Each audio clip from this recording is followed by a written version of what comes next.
بسم اللہ الرحمن الرحیم۔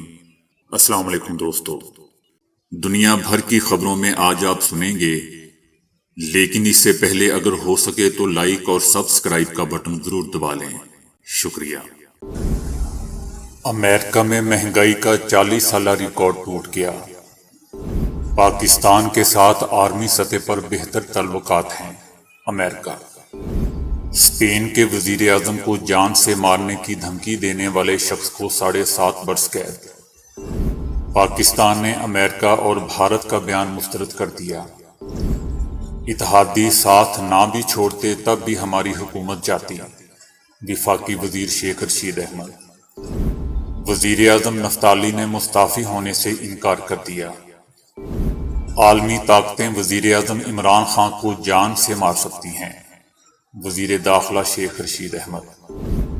تاریخ کی سب سے کم سن گواہی جو 4 مہینے کے بچے نے دی۔ تو آئیے چلتے ہیں اب خبروں کی تفصیل کی جانب۔ امریکہ میں گزشتہ 12 ماہ کے دوران افراط زر کی شرح ریکارڈ 8.5% بڑھ چکی ہے۔ یہ امریکہ میں گزشتہ 40 برسوں میں ہونے والی سب سے زیادہ مہنگائی ہے، جس میں تیز ترین اضافہ یوکرین جنگ کے بعد ہوا ہے۔ امریکہ میں اس مہنگائی کی لہر کے نتیجے میں اشیاء ضروریہ کی قیمتوں سے لے کر گھروں کے کرایوں تک سب آسمان سے باتیں کر رہے ہیں۔ گزشتہ مارچ میں امریکہ میں گیس کی قیمتوں میں ایک سال پہلے کے مقابلے میں تقریباً 50% اضافہ ہو چکا ہے۔ امریکی لیبر ڈپارٹمنٹ نے بھی کہا ہے کہ کنزیومر پرائز انڈیکس میں گزشتہ مارچ کے مہینے میں 1.2% اضافہ ہوا ہے، جو کہ ایک سال پہلے کے مقابلے میں 8.5% زیادہ ہے۔ یاد رہے دوستو کہ یوکرین پر حملے کے بعد روس کے خلاف مغربی ممالک نے اقتصادی پابندیاں عائد کر دی تھیں، اور اس کے نتیجے میں پیٹرول کے ساتھ ساتھ دیگر پیٹرولیم مصنوعات کی قیمتوں میں بھی ہوش ربا اضافہ ہو گیا تھا۔ امریکہ کے اقتصادی ماہرین کے مطابق ملک میں جاری مہنگائی میں مزید اضافہ ہو سکتا ہے، کیونکہ توانائی اور خوراک کی ترسیل میں طویل عرصے تک جاری رہنے والی رکاوٹوں کے خطرات انتہائی حد تک بڑھ چکے ہیں۔ اگرچہ امریکی صدر جو بائیڈن نے ملک میں ریکارڈ توڑ مہنگائی کا تمام تر ملبہ روسی صدر پوٹن کی جانب سے شروع کی گئی یوکرین جنگ پر ڈال دیا ہے، تاہم اس کے باوجود نومبر میں ہونے والے مڈ ٹرم انتخابات میں ریکارڈ توڑ مہنگائی کو صدر جو بائیڈن کے لیے خطرہ قرار دیا جا رہا ہے۔ امریکہ کا کہنا ہے کہ تخریب کاری کے خلاف پاکستان اور امریکہ کے مفادات مشترکہ ہیں۔ دونوں ممالک کے درمیان عسکری سطح پر تعلقات بہتر ہیں، اور ہمیں پوری توقع ہے کہ یہ تعلقات ایسے ہی رہیں گے۔ امریکی محکمہ دفاع پینٹاگون کے ترجمان کا بریفنگ کے دوران سوال کے جواب میں کہنا تھا کہ پاکستان کے اندرونی سیاسی معاملات پر کوئی بات نہیں کروں گا۔ فی الحال پاکستان کے نو منتخب وزیر اعظم یا حکومت سے فوری کوئی رابطہ نہیں ہوا ہے۔ پاکستانی کی قربانیوں کا اعتراف کرتے ہوئے ترجمان نے کہا کہ ہم تسلیم کرتے ہیں کہ پاکستان خطے میں کلیدی کردار ادا کرتا ہے۔ پاکستان اور پاکستانی عوام خود اپنے ہی ملک کے اندر تخریب کارانہ حملوں کا شکار ہوئے ہیں۔ خطے کی سلامتی اور استحکام کے حوالے سے ہمارے اور پاکستان کے مشترکہ مفادات ہیں۔ ایک سوال کے جواب میں ان کا کہنا تھا کہ امریکہ اور پاکستان کے ملٹری ٹو ملٹری تعلقات قائم ہیں، اور ہمیں پوری توقع ہے کہ آنے والی حکومت کے بعد بھی یہ تعلقات ایسے ہی قائم رہیں گے۔ صحافی کی جانب سے دوبارہ ان سے سوال کیا گیا کہ وزیر اعظم عمران خان کے حامیوں کی جانب سے بڑی تعداد میں سڑکوں پر مظاہرے اور ریلیاں نکالی جا رہی ہیں، جس کی وجہ سے فوج مداخلت کر سکتی ہے، تو کیا امریکہ اس صورتحال سے نمٹنے کے لیے تیار ہے؟ ترجمان کا کہنا تھا کہ میں یہاں امریکی فوجی کردار کی پیشگوئی کرنے نہیں آیا ہوں۔ میں یقینی طور پر دوبارہ اپنی وہی بات دہراؤں گا کہ پاکستان کی اندرونی ملکی سیاست پر مجھے کچھ نہیں کہنا ہے۔ اسپین کی ایک عدالت نے وزیر اعظم کو جان سے مارنے کی دھمکی دینے والے شخص کو 7.5 برس قید کی سزا سنائی ہے۔ 65 سالہ شخص کو ستمبر 2018 میں گرفتار کیا گیا تھا، جو ایک سیکیورٹی گارڈ ہے، عدالتی فیصلے کے مطابق انہوں نے دائیں بازو سے تعلق رکھنے والے ایک واٹس ایپ گروپ میں ایسے پیغامات بھیجے تھے جس پر پولیس نے ایکشن لیا تھا۔ فیصلے میں کہا گیا ہے کہ انہوں نے واٹس ایپ میں کہا کہ انہیں وزیر اعظم کے اس منصوبے پر غصہ تھا جس کے تحت وہ سابق ڈکٹیٹر فرانسسکو کی قبر کشائی کروانا چاہتے تھے۔ اسپین کی حکومت نے یہ اقدام اکتوبر 2019 میں کیا تھا۔ اس شخص نے اپنے پیغام میں لکھا کہ ہم انہیں جنرل اسمو کی بے عزتی نہیں کرنے دیں گے۔ اگر ضرورت پڑی تو میں مقبرے میں بیٹھوں گا اور اگر وہ نزدیک آئے تو انہیں گولی مار دوں گا۔ پاکستان نے امریکہ بھارت مذاکرات کے بعد جاری کردہ بیان میں غیر ضروری حوالے کو مسترد کرتے ہوئے کہا ہے کہ بیان میں پاکستان کے خلاف کیے گئے دعوے بدنیتی پر مبنی ہیں اور ان میں کوئی صداقت نہیں ہے۔ پاکستان گزشتہ 2 دہائیوں سے تخریب کاری کے خلاف عالمی جنگ میں عالمی برادری کا ایک بڑا فعال اور قابل اعتماد شراکت دار رہا ہے۔ تخریب کاری کے خلاف جنگ میں پاکستان کی کامیابیوں اور قربانیوں کا امریکہ سمیت عالمی برادری وسیع پیمانے پر اعتراف کرتی ہے، جبکہ خطے کے کسی ملک نے امن کے لیے پاکستان سے زیادہ قربانیاں نہیں دیں۔ پاکستان کے خلاف بھارتی اشتعال انگیزی مقبوضہ وادی میں مظالم کو چھپانے کی ایک مایوس کن کوشش ہے۔ ہندوستان کا دوسرے ممالک کی سرزمین کا استعمال کرتے ہوئے اس سنگین صورتحال کا ادراک نہ کرنا بین الاقوامی ذمہ داری سے دستبردار ہونے کے مترادف ہے۔ یاد رہے دوستو کہ امریکہ اور بھارت نے مشترکہ بیان میں پاکستان سے تخریب کاری کے خلاف فوری، پائیدار اور ٹھوس کارروائی کا مطالبہ کیا تھا اور زور دیا تھا کہ پاکستان اپنے زیر انتظام کسی بھی علاقے کو حملوں کے لیے استعمال نہ ہونے دے۔ وفاقی وزیر شیخ رشید احمد کا کہنا ہے کہ اتحادی ساتھ نہ بھی چھوڑتے تب بھی ہماری حکومت نے جانا ہی تھا۔ وزیر داخلہ شیخ رشید احمد کا کہنا تھا کہ وزیر اعظم عمران خان کی آزاد خارجہ پالیسی کو روکنے کے لیے کرائے کے لوگ لائے گئے ہیں۔ جو لوگ منحرف ہو گئے ہیں وہ کس منہ سے سیاست کریں گے؟ ہم نے وزیر اعظم عمران خان کا ساتھ دیا، ہم اتحادی ہیں، اس لیے استعفیٰ وزیر اعظم عمران خان کو دیا ہے۔ شیخ رشید احمد کا کہنا تھا کہ ایک سازش کے تحت ہماری عظیم فوج کے خلاف پروپیگنڈا ہو رہا ہے اور یہ سب کچھ فوڈ پالش والے کی وجہ سے ہو رہا ہے۔ یہ لندن میں بیٹھ کر سازش کرتے رہے، جنہوں نے لندن اور گوجرانوالا سے فوج کو گالیاں دی۔ اگر ان کی بات ہو سکتی ہے تو ہمیں بھی کرنا چاہیے۔ یہ ہماری فوج ہے اور ہم فوج کے ساتھ ہیں۔ جن لوگوں پر فرد جرم عائد ہونا تھا اسی دن انہوں نے حلف اٹھایا۔ اب یہ لوگ نواز شریف کو لے کر آئیں گے، پہلے عمرہ کا چکر لگوایا جائے گا، پھر وہ عمرہ کر کے پاک صاف ہو کر پاکستان آئیں گے اور انہیں اب نئے پلیٹلیٹس لگا دیے جائیں گے۔ 15 جون تک کا ٹائم دیتا ہوں، وزیر اعظم عمران خان اسلام آباد آنے کی کال دیں گے۔ 29 جون تک وقت ہے، آپ بھی دیکھ لیں۔ باچا خان اور ولی خان سے میرا ذاتی تعلق تھا، اسفند یار ولی کس باغ کی مولی ہے۔ اسرائیلی وزیر اعظم نفتالی نے حکومت سے مستعفی ہونے کے امکان کو رد کر دیا ہے۔ ان کا کہنا ہے کہ اگر حکومت اسمبلی ممبرشپ مستعفی ہوتی ہے تو اس کے ذمہ دار نیتن یاہو ہوں گے۔ اسرائیلی وزیر اعظم نفتالی نے نیتن یاہو کو اسمبلی ممبرشپ سے مستعفی ہونے کا ذمہ دار ٹھہرایا اور کہا ہے کہ حکومت اپنے فرائض سر انجام دینا جاری رکھے گی۔ ایڈٹ سلمان کا استعفیٰ ہمارے لیے ایک دھچکا ہے، تاہم دیگر اسمبلی ممبران انحراف نہ کریں، اس کے لیے ہم نے فوری کارروائیاں کی ہیں جس کے نتیجے میں حکومت مستحکم ہوگی ہے۔ ان کا مزید کہنا تھا کہ حکومت کے متنازع قوانین کی پارلیمنٹ سے منظوری میں ہمیں مشکلات پیش آئیں گی، لیکن اہم قوانین کو اسمبلی میں رکاوٹ کا سامنا نہیں کرنا پڑے گا۔ ان کا کہنا تھا کہ فلسطین کے صدر محمود عباس تخریب کاری کی حوصلہ افزائی کر کے دو رخا کھیل کھیل رہے ہیں اور ہم عباس سے ملاقات نہیں کریں گے۔ وزیر داخلہ شیخ رشید احمد نے کہا ہے کہ وزیر اعظم عمران خان گردن اٹھا کر چلتا اور آنکھ میں آنکھ ملا کر بات کرتا ہے۔ عالمی طاقتیں وزیر اعظم عمران خان کو مار یا مروا سکتی ہیں، بین الاقوامی طاقتیں ہماری آزاد خارجہ پالیسی کا مول لگانے کے لیے کرائے کے ٹٹو لے کر آئیں۔ چوروں کو اوپر لانا انٹرنیشنل پلان ہے، عمران خان کو جیل میں بھی ڈالا جا سکتا ہے۔ یہ کہتے تھے کہ سلیکٹڈ حکومت ہے، الیکشن کرواؤ۔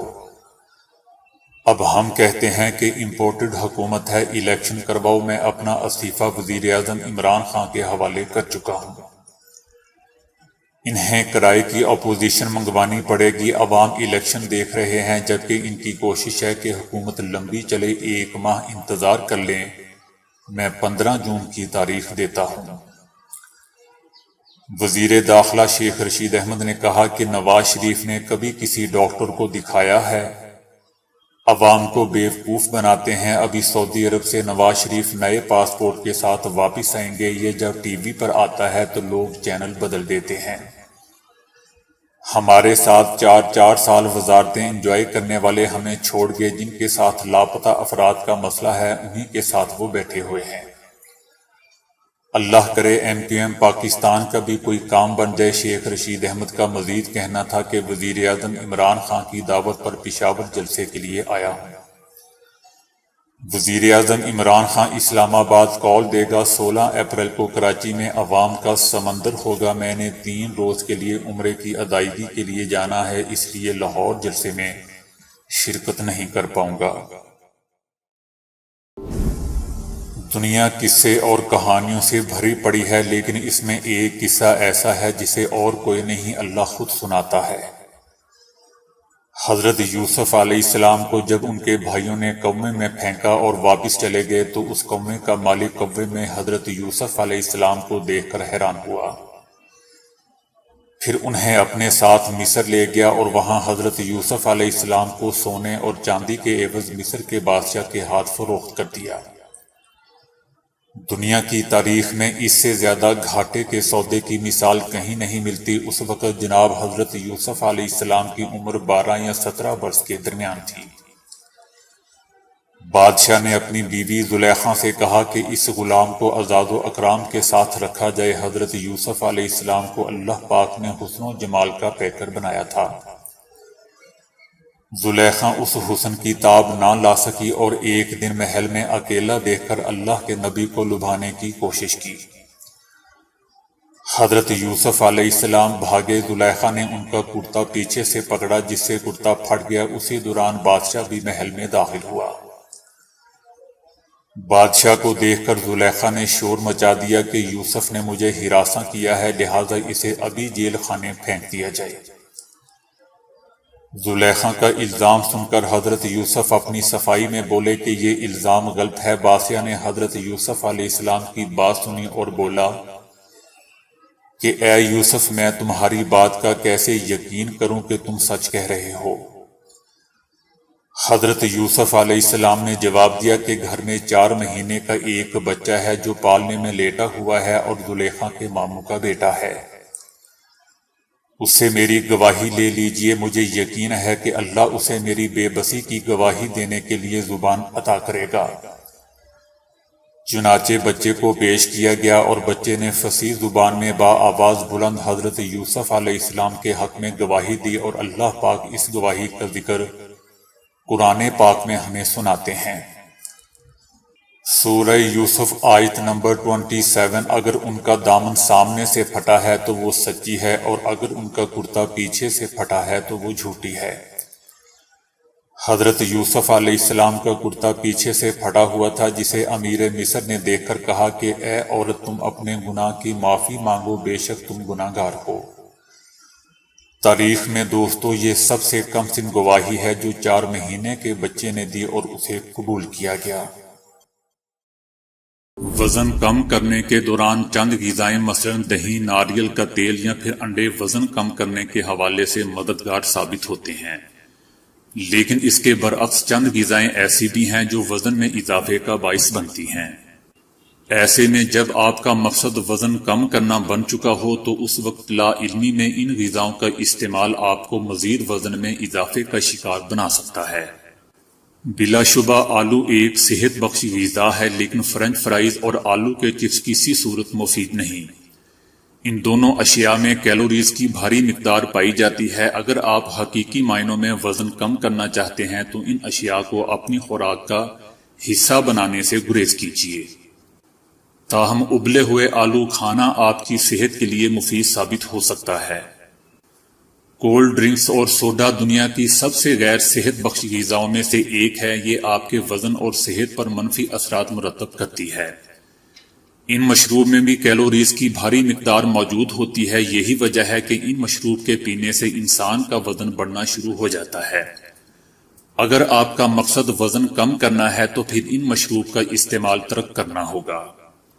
ڈبل روٹی سفید آٹے سے تیار کی جاتی ہے اور اس میں چینی کی بھاری مقدار بھی شامل کی جاتی ہے۔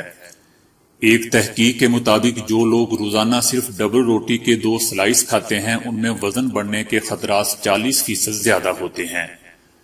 ڈبل روٹی کا استعمال آپ کے خون میں موجود شوگر کی سطح میں اضافے کا سبب بن سکتا ہے، تاہم آپ دیگر اقسام کی ڈبل روٹی ضرور استعمال کر سکتے ہیں۔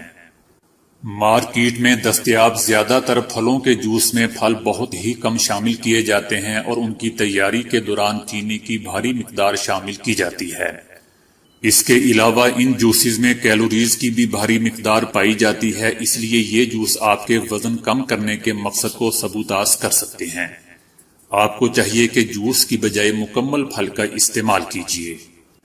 بیکری پر پائے جانے والے کیک اور پیسٹری متعدد قسم کے غیر صحت بخش اجزاء پر مشتمل ہوتے ہیں، جبکہ انہیں تیار بھی سفید آٹے کی مدد سے کیا جاتا ہے اور ساتھ ہی اس میں چینی کی بھی بھاری مقدار شامل کی جاتی ہے۔ اس کے علاوہ پیسٹری، کوکیز اور کیک میں مصنوعی ٹرانس فیٹ بھی شامل کی جاتی ہے۔